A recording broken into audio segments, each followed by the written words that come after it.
వీడని ఫ్లోరైడ్ భూతం. యాదాద్రి జిల్లాలో కీళ్ళ నొప్పులతో బాధపడుతున్న జనం. బీబీనగర్ ఎయిమ్స్ స్టడీలో వెల్లడి. 119 మంది కీళ్ల వాపు బాధితులపై అధ్యయనం. రక్తంలో అధికంగా పేరుకుపోతున్న ఫ్లోరైడ్ కీళ్ళ నొప్పుల బారిన పడుతున్నట్టు గుర్తింపు.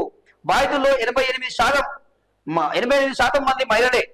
బోరు నీరును నేరుగా తాగడమే కారణం అంటున్న పరిశోధకులు అంటూ చూస్తా ఉన్నాం. ఇక్కడ ఫ్లోరైడ్ భూతం ఉమ్మడి నల్గొండ జిల్లాని వీడ ముచ్చట లేదు, చెప్తూనే ఉన్నాం కదా. అందుకే ప్రాజెక్టులు పూర్తి చేయాలి, కృష్ణా గోదావరి నీళ్ళు అందించాలి, ఈ ఫ్లోరైడ్ భూతం తరిమి కొట్టాలని చెప్పి పోరాటాలు జరిగినా కానీ ఉద్యమాలు చేసినా కానీ ఇంతవరకు కూడా ఫ్లోరైడ్ భూతం నల్గొండ వీడే పరిస్థితి లేదు.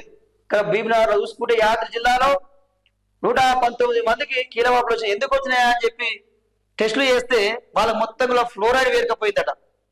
డైరెక్ట్ బోర నీళ్ళు తాగడం వల్ల నీటిలో ఉన్న ఫ్లోరైడ్ పేరుకపోయి వాళ్ళ కీళ్ళ నొప్పులు వస్తూ ఉన్నాయి. అంటే కాల్షియం తగ్గిపోతుంది బొక్కల్లో.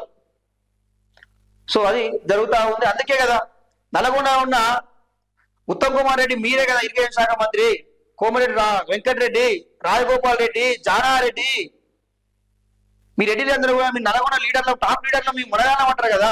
ప్రజలందరూ మీకు ఓట్లేసి గెలిపిస్తున్నారు కదా.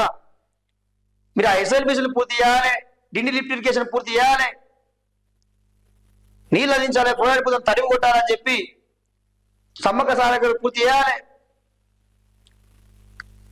పాలమూరు రంగారెడ్డి ఎత్తిపోతల పథకం పూర్తి చేయాలి, ఇవన్నీ చేయాలని చెప్పి కోరడం జరుగుతూ ఉంది.